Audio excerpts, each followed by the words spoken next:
නමෝ තස්ස භගවතු අරහතෝ සම්මා සම්බුද්දස්ස. අදත් මේ උදෑසන ස්වාධීන රූපවාහිනිය සමග එකතු වී සිටින ලක්වාසී ඔබ හැමටත් ඒ වගේම ශ්‍රී ලාංකික විදේශගතව සිටින සියලු දෙනාටම තුනුරුවන් සතු අනන්ත ගුණ බලයෙන් කායික සුවේ වැඩි වේවා, මානසික සුවේ වැඩි වේවා, ජීවිතයේ තිබෙන බලාපොරොත්තු ප්‍රාර්ථනාවන් ඉෂ්ට සිද්ධ කරගන්නට මේ ධර්මානුශාසනාවත් හේතුපකාර වේවා. සියලු දියුණුව, සියලු ආරක්ෂාව ලැබේවා. සත්පුරුෂ ආශ්‍රය හැමදාමත්ම ලැබේවා. පාප මිත්‍ර ආශ්‍රයක් ජීවිතයට කවදාවත් නොලැබේවා. පාප මිත්‍ර ආශ්‍රයක් ජීවිතයට ලැබී ඇතනම් ඒ පාප මිත්‍රයන්ද සත්පුරුෂයන් බවට පත් කරගන්නට, ධර්මයට යොමු කරගන්නට ඔබට ශක්තිය ධෛර්යය ලැබේවා කියලා උදෑසනම ආශිර්වාද කරන සෙත් පතනවා. පින්නතුනි, අද ඊ타ත්ම වාසනාවන්ත දවසක්. දැන් මේ වෙසක් සමය තුල අපි ජීවත් වෙන්නේ. දැන් අපි බැලුවොතින් දැන් ඔය මාගන්ධිය සූත්‍රයේ මජ්ක්‍ධිම නිකායේ පළවෙනි කොටසේ ඊටාම වටින පැහැදිලි කිරීමක් තිබෙනවා.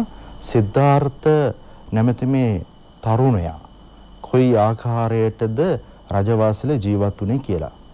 දැන් හැම තාත්තා කෙනෙක්ම අම්මා කෙනෙක්ම කැමති තමන්ගේ දරුවන් තමන්ටත් වඩා සැපසේ ඉන්නව දකින්න. තමන් විඳපු දුක් ගැහැට ගැන කිව්වට ඒ දුක් ගැහැට දෙන්න කැමති නෑ දරුවන්ට. අපි පාසල් ගියේ පයින්, අපි සමහරවිට උදේට අපිට කන්න නෑ, රැයට අපිට කන්න නෑ. ඔය ආදී වශයෙන් මේ ජීවිතයේ දුක් හඳුනාව දරුවන්ට කිව්වට ඒ දුක් හඳුනාව දෙන්න කැමති නෑ. දරුවන්ට පුළුවන් තරමක් සැප තමයි දෙන්න කැමති. සැපසේ ඉන්න තමයි උදව් කරන්නේ. සමහරවිට තාත්තා කියන කෙනා මෑත යුගයේත් ඇඳුමක් Tamanට කියලා ගණපු කාලයක් සමහරවිට අවුරුදු 10කින් මෙහා නැති වෙන්න පුළුවන්. කවුරු හරි අරන් දීපු දෙයක් තියෙන්න පුළුවන්. හැබැයි දරුවන්ට ඇඳුම් අරන් දෙනවා. දරුවන්ට හොඳ කෑම බීම අරන් දෙනවා. දරුවන්ගේ ජීවිතයේ කුමාරයෙක් වගේ, රාජ කුමාරයෙක්, කුමාරිකාවක් වගේ ගොඩනගන්නට බොහෝ වෙහෙස වෙනවා, මහන්සි වෙනවා, කල්පනා කරනවා. ඒ කල්පනා කරන වාර ගණන, ඒ හිතා ඉන්න වාර ගණන දරුවන්ට දැනෙනවා නම් මේ ලෝකය කොච්චර ලස්සන වෙයිද? පියවරුන්ගේ ලෝකය, මව්වරුන්ගේ ලෝකය කොච්චර ලස්සන වෙයිද? නමුත් ඒ හිතා ඉන්න වාර ගණන දරුවන්ට දැනෙන්නේ, පෙනෙන්නේ නැහැ. මම ඔබට මේ කතාව කියාගෙන ආවේ දැන් සිද්ධාර්ථ නැමැති තරුණයාට මේ කල්ප ගානක් පෙරම් පුරපු මේ දස පාරමිතා පුරපු මේ තරුණයාට තාත්තා වශයෙන් සුද්ධෝදන රජතුමා බොහෝ සැප සම්පත් ලබා දුන්නා. තාත්තා දැනගත්තා මෙයා මේ රජවාසල අතහැර දාලා, රජ සැප අතහැර දාලා මෙයා යනවා වනගත වෙනවා. මෙයා බුද්ධත්වයේ සඳහා යනවා. හැබැයි තාත්තට ඕනකම තිබුණේ තමන්ගේ පුතා බුදු වෙනව දකින්න නෙමෙයි.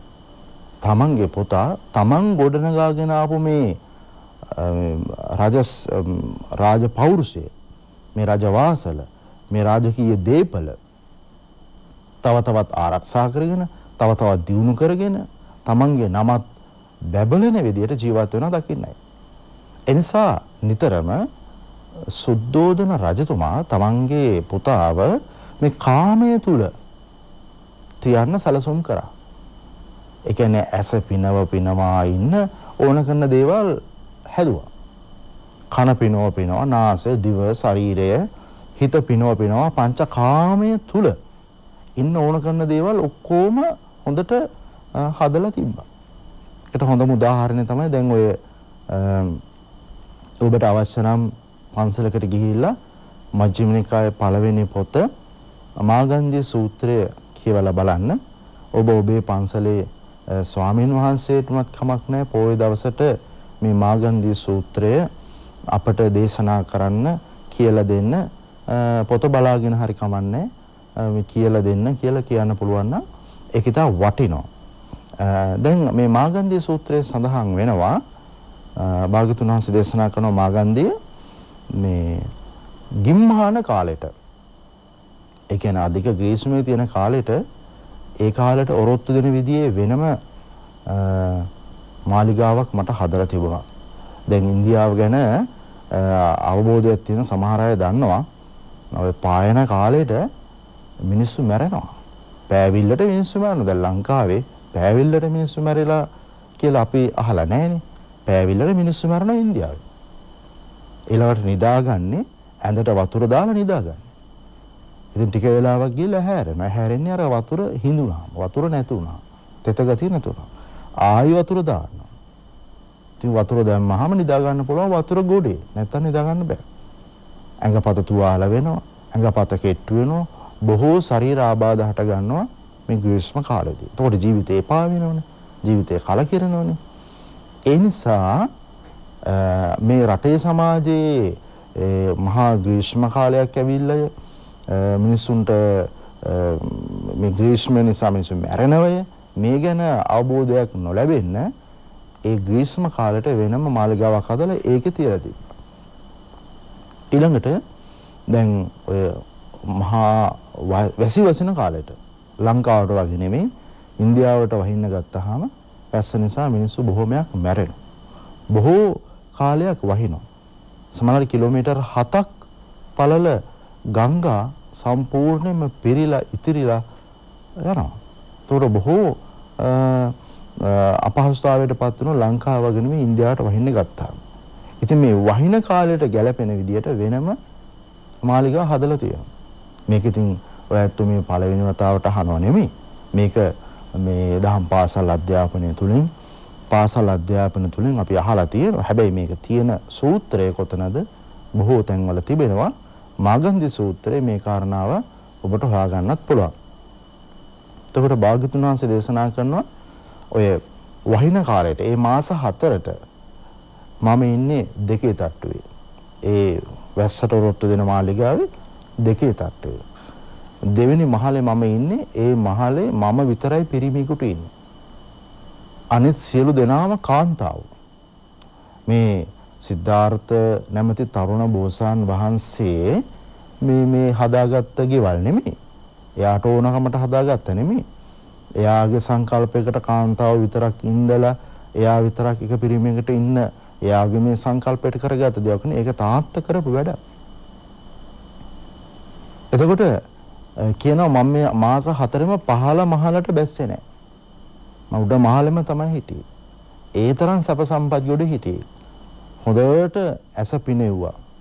හොඳට කන නාසය දිව ශරීරය පිනෙව්වා. ඒවත් එක හිටියේ. හැබැයි ඒවත් එක ඉඳලා ඒව එපා වුණා. ඒව ඇති වුණා.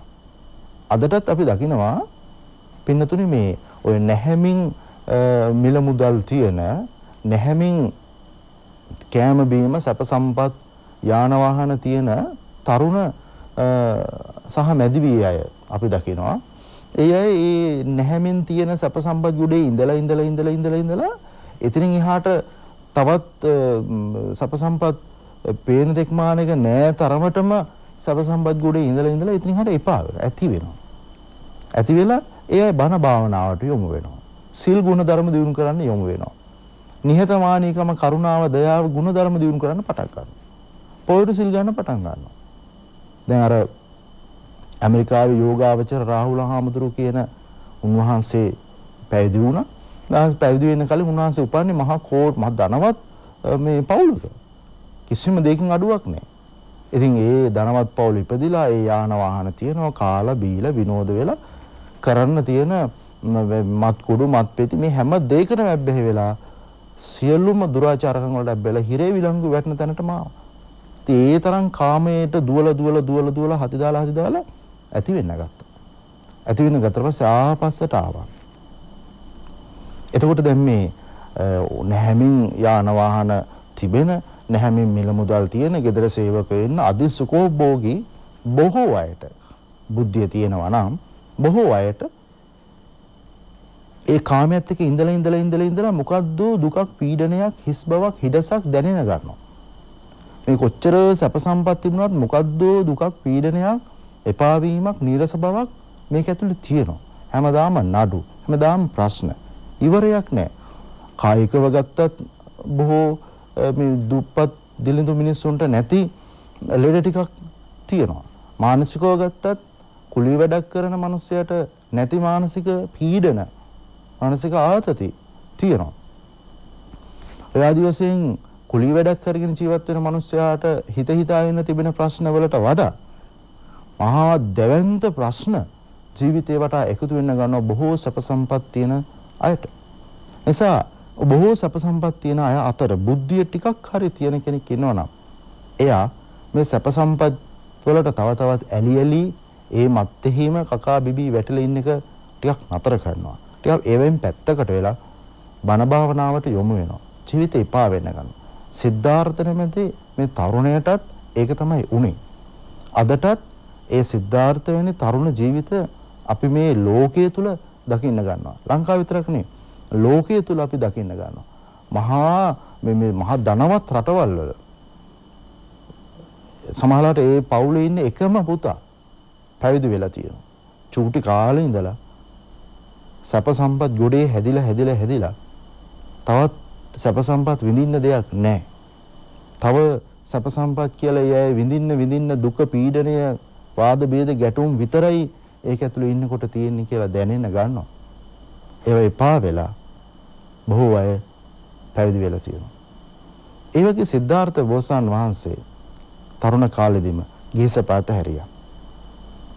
ගිහිසපත හැරලා වනගත වුණා. දුකසේ ජීවත් වුණා. දැන් එයා දෙකල් දුකසේ ඉඳලා නැහනේ. ගොඩාක් සැපසේ ඉඳපු අය හරි කැමති දුකසේ ඉන්න. ඒ නිසා තමයි ඔය සිංහල හින්දු අලුත් අවුරුද්දට මේ කොළඹ අදිසුකෝභෝගීව ඉඳපු අය ඈත පිටිසට තමන්ගේ ගම හොයාගෙන යනවා. ඒ වෙයි මේ වැසිකිලි කැසිකිලි පහසුවමුත් නැහැ. ඒ වෙයි ගෙදර වගේ උයන පිහින බඩු මුට්ටු නැහැ. දරලිපේ උයන්නේ. දරලිපේ වතුර ටික රත් කරගන්න. සැපසේ ඒක සැපක් ඒ අයට. අර ගෙදර අදිසුකෝභෝගීව කාර්යාලවල අදිසුකෝභෝගීව ජීවත් වෙච්ච අයට සිංහල හින්දු අලුත් අවුරුද්දට යාළුවෙක් ගෙදර ගියත් යන්නේ ඈත කොහේ හරි හද්දා පිටිසර දුෂ්කර දැනක. සමහරවිට වාහන යන්නත් බෑ. එහෙම එකක් තියෙනවා. ගොඩාක් සැපසේ ජීවත් වෙලා ඉන්න අය කැමති ලැබිච්ච හැම මොහොතකදීම ඒ සැප ගොඩෙන් ඈත්ලා චුට්ටක් පැත්තකට ලෙයින්. අන්න ඒ වගේ තමයි සිද්ධාර්ථ නැමැති මේ තරුණයා ගිහිසප අතහැරියා. ගිහිල්ලා කැලේ දුක් විඳා. ඉතින් තාත්තට කිව්වනම් තාත්තේ මම යනවා දුෂ්කරක්‍රියා කරන්න. ඕගොල්ලත් එක තරහින් නෙමෙයි. මට ඒ කැලේ පොඩි කුටියක් හදලා දෙන්න කිව්වනම් හදලා දෙන්නේ නැති නෑනේ. තාත්තට නොකිය වුණත් ඕනනම් හදව ගන්නත් පුළුවන්. හදා ගන්නත් පුළුවන්. එහෙම වෙනම කුටියක් හදාගත්තෙත් නෑ. බොහොම දුකසේ දුෂ්කරක්‍රියා කළා. අවුරුදු 6ක් ලේසි නෑ. අවුරුදු 6ක් දුෂ්කරක්‍රියා කරා. දැන් මේ සමහර තරුණයෝ අපිට හමු වෙනවා. ඒ සිද්ධාර්ථ බෝසතාණන් වහන්සේ දුෂ්කරක්‍රියා කරපු වයසේම ඉන්න තරුණයෝ අපිට හමු වෙනවා රැකියාවට ගිහිල්ලා. ඒ රැකියාව කරන තැන වැඩ වැඩි කියලා අයින් වෙනවා. එතකොට කන්න වෙලාවට කන්න හම්බෙන්නේ නැහැ කියලා රස්සාව දාලා එනවා.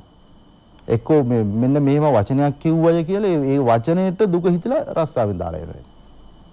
එක්කෝ කැපිලිකේට්ල තියෙනවා කියලා රස්සාව දාලා එනවා. නින්දා පහස දෙන කියලා රස්සාව දාලා එනවා.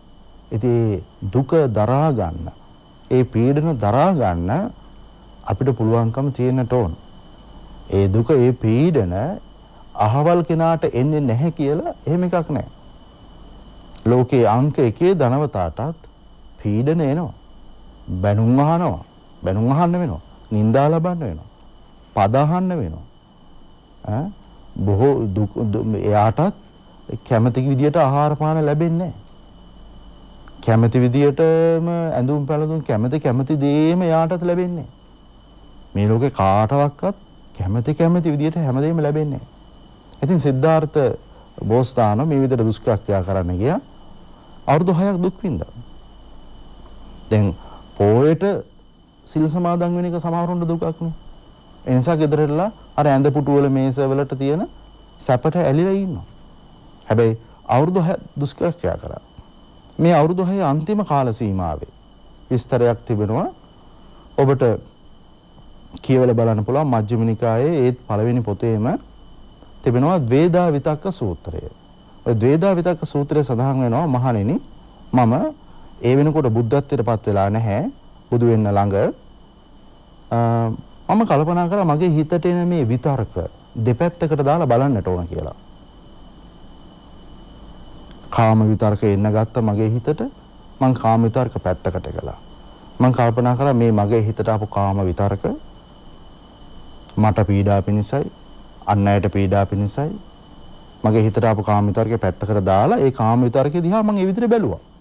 මට පීඩා පිණිසයි අන් අයට පීඩා පිණිසයි දෙපාර්ශ්වයටම පීඩා පිණිසයි ඊළඟට දුක වැඩි වීමට උපකාර වෙනවා ප්‍රඥාව අඩු වීමට උපකාර වෙනවා නිවනට බාධා කරනවා කියලා මං ඒ මගේ හිතට ආපු කාම විතර්කේ දිහා බල හිටියා. බල ඉන්නකොට ඒ කාම විතර්කේ ප්‍රහීන වෙලා ගියා. ආයි කාම විතර්කයක් ආවම ඒ කාම විතර්කයත් මම පැත්තකට දැම්ම දාලා ඒ කාම විතර්ක දිහාත් බැලුවා. දැන් කාම විතර්ක කියලා කියන්නේ කොයි වෙලෙත් සමහරවල් කාම විතර්කත් එක තමයි ඉන්නේ.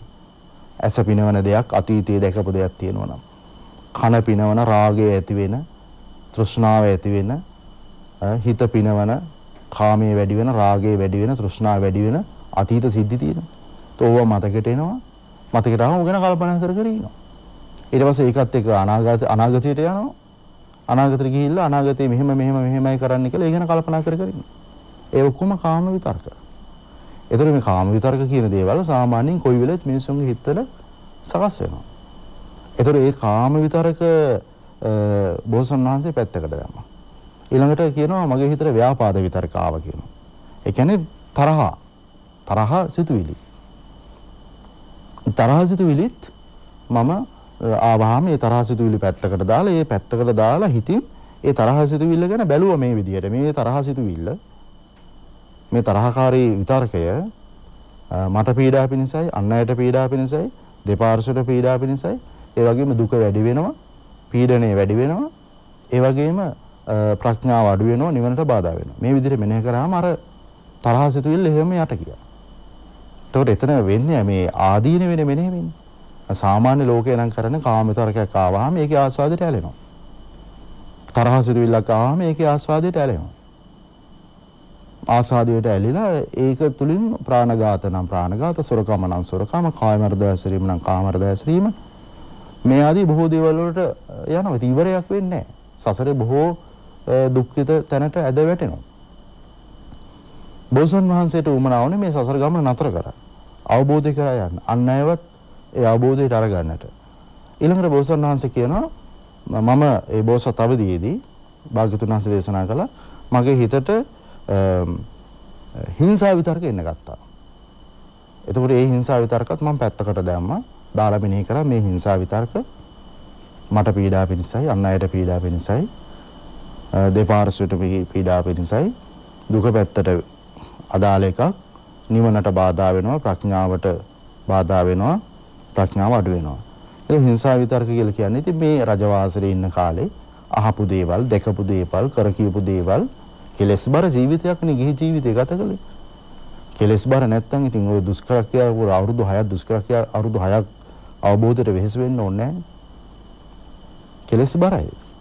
සිද්ධාර්ථවදී කෙලස් බරයි. දුෂ්කරක්‍රියා කරපු කාලෙත් කෙලස් තියෙනවා. දැන් මේ වේදා විතක සූත්‍රය බැලුවාම පේනවනේ. කෙලස් මේ මොහොතේත් ඇවිල්ලා තියෙනවා. බුද්ධත්වයටපත් වෙන්න ආසන්න දිනකේ පිටුලවත් කෙලස් එනවා.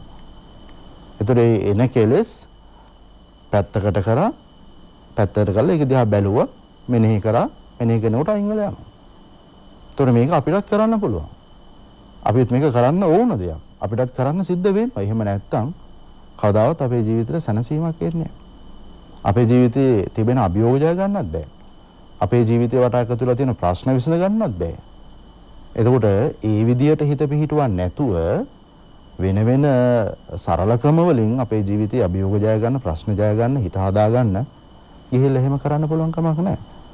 ඊළඟට දැන් මේ භාග්‍යතුන් වහන්සේ දේශනා කරන ওই සූත්‍රයේදීම නෙක්ඛම්ම විතරකාවහම නෙක්ඛම්ම විතරකත් මම වෙන පැත්තකට දැම්මා.